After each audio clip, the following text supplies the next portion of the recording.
Olá, amigos, sempre gratos a Deus e rogando a Jesus, nosso Mestre amoroso, que nos auxilie na compreensão desta obra, o Livro dos Espíritos, codificado por Allan Kardec. Nós estamos na conclusão, estamos agora no item 8.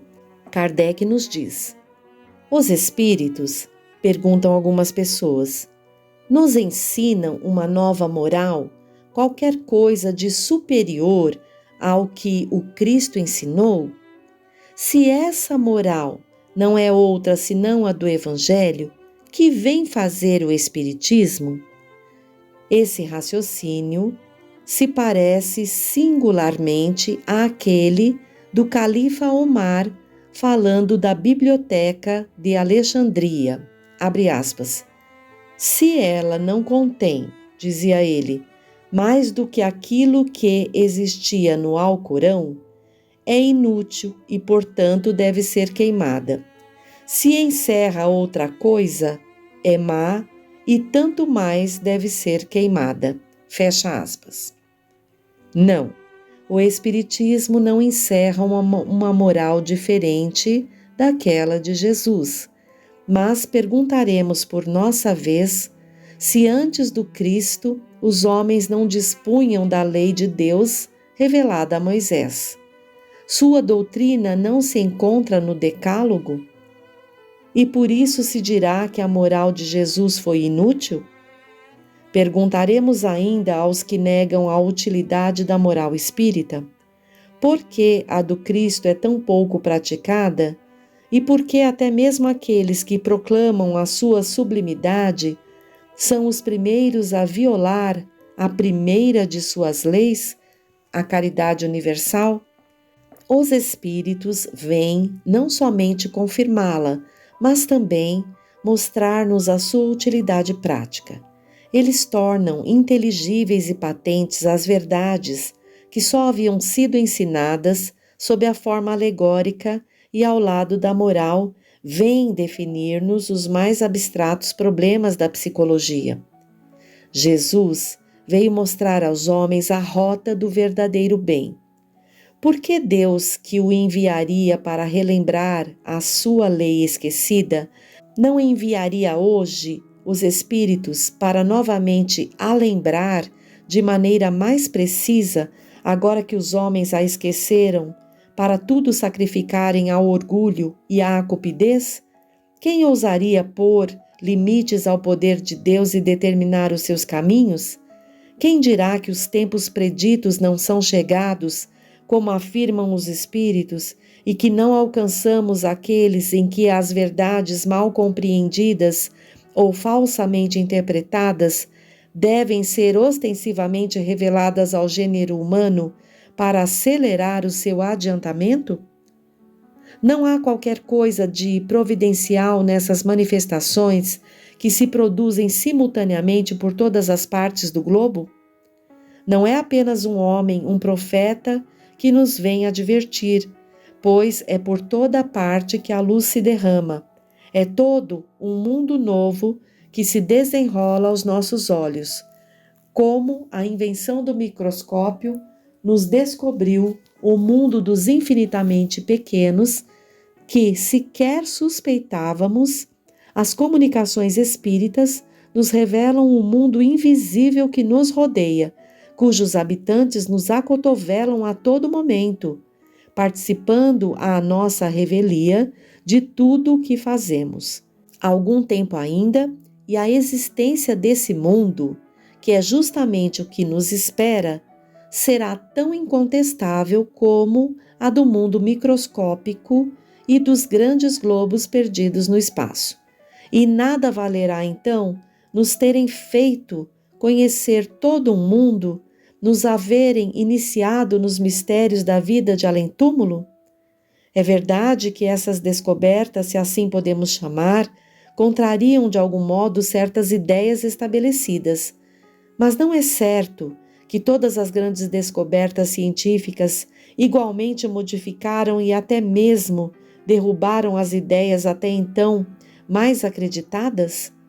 e não foi necessário que o nosso amor próprio se curvasse diante da evidência. O mesmo acontecerá com o Espiritismo e dentro em pouco ele terá direitos de cidadania entre os conhecimentos humanos.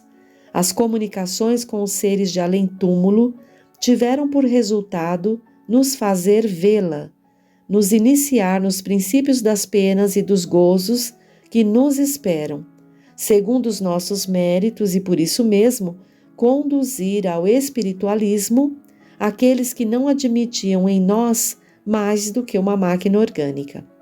Assim, tivemos razão de dizer que o Espiritismo matou o materialismo através dos fatos. Não tivesse ele produzido mais do que isso, a ordem social lhe teria de ser reconhecida. Mas ele fez mais, mostra os inevitáveis efeitos do mal e, por conseguinte, a necessidade do bem.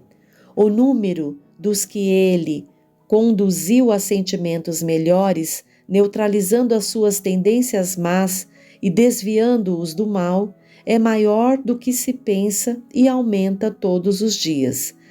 É que, para eles, o futuro já não se apresenta de maneira vaga, mas é uma realidade que se compreende, que se pode explicar.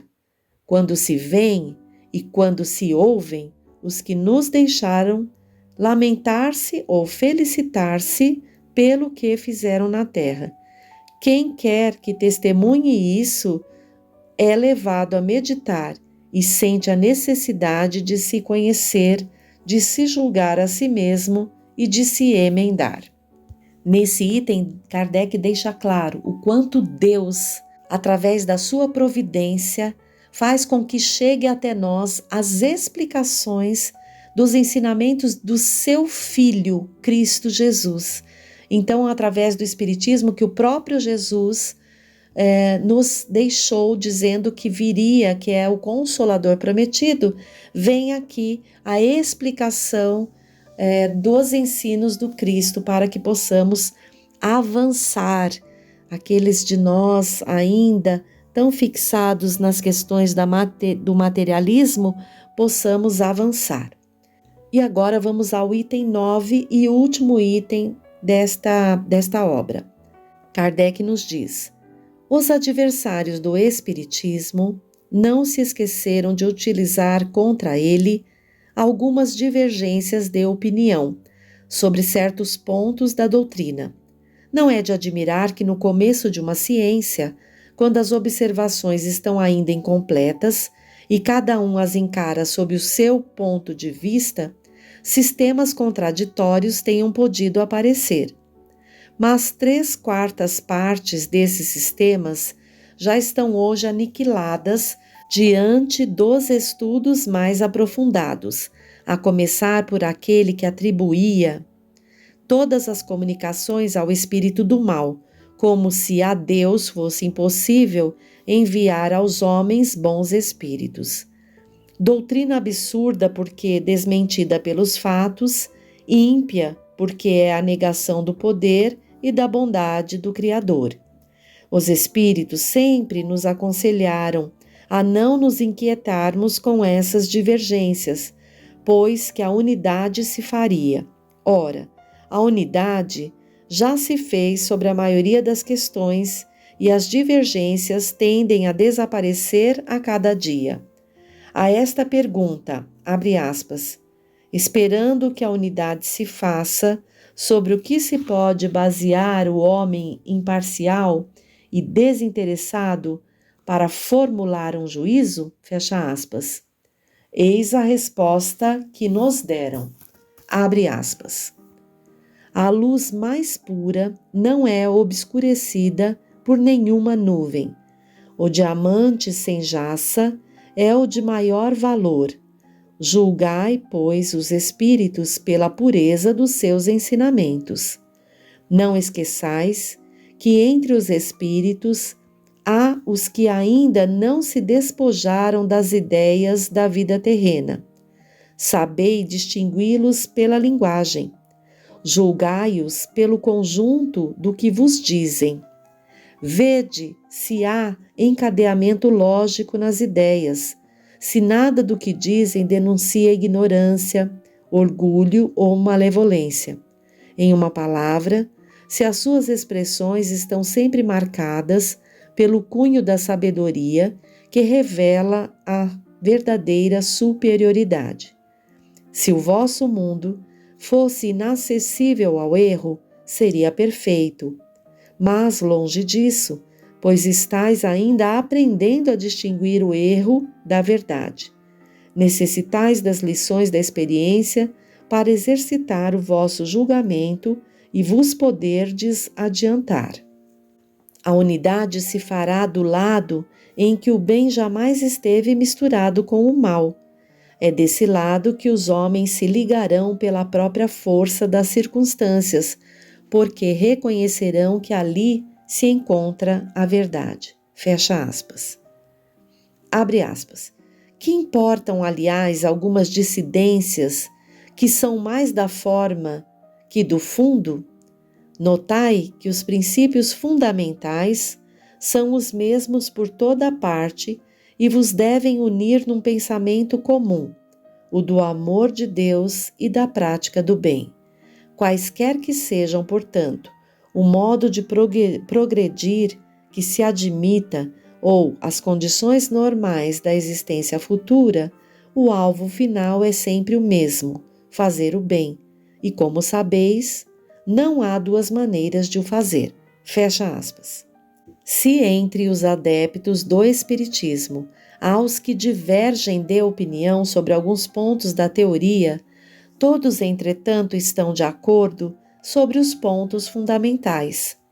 Há, pois, unidade, a não ser da parte dos que, em número muito pequeno, ainda não admitem a intervenção dos espíritos nas manifestações, atribuindo-as a causas puramente físicas, o que encontraria o axioma de que todo efeito inteligente tem uma causa inteligente ou ao reflexo do nosso próprio pensamento, o que é desmentido pelos fatos.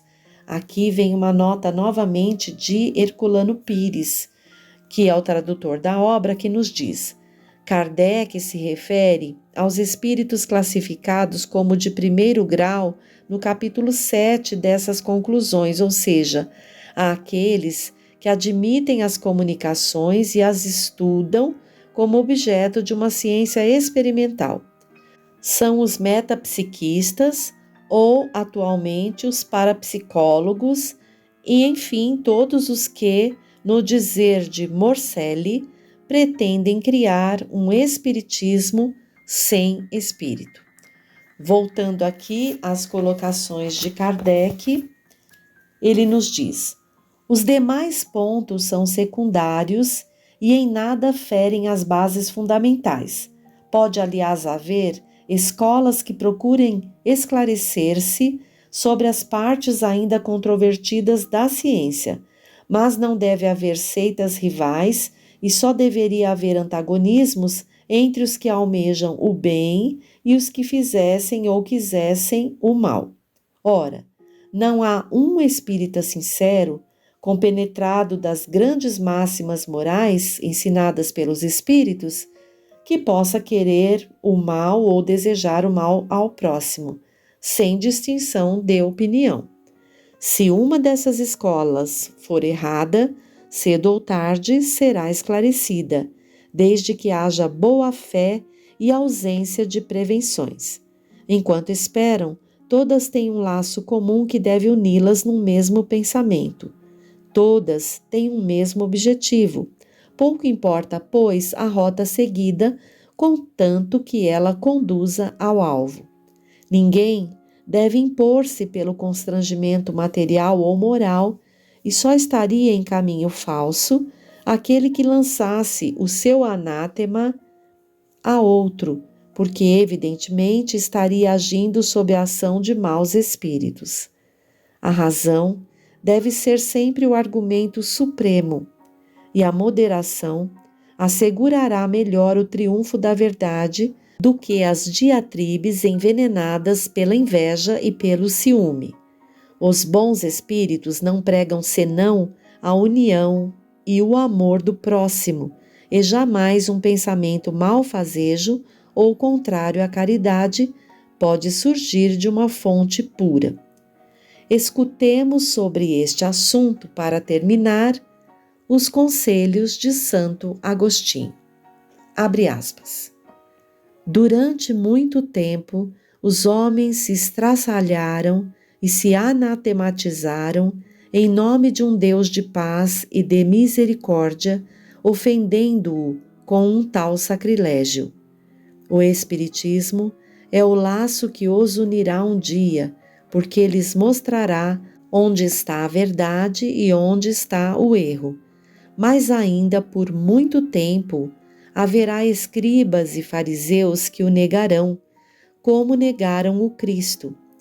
Quereis, pois, saber sob influência de quais espíritos estão as diversas seitas que se dividem o mundo? Julgai-as pelas suas obras e pelos seus princípios. Jamais os bons espíritos foram instigadores do mal. Jamais aconselharam ou legitimaram o homicídio e a violência. Jamais excitaram os ódios dos partidos, nem a sede de riquezas e de honras, nem a avidez dos bens da terra. Só aqueles que são bons, humanos e benevolentes para com todos são os seus preferidos e são também os preferidos de Jesus, porque seguem a rota indicada para levar a Ele. Fecha aspas. Mensagem de Santo Agostinho.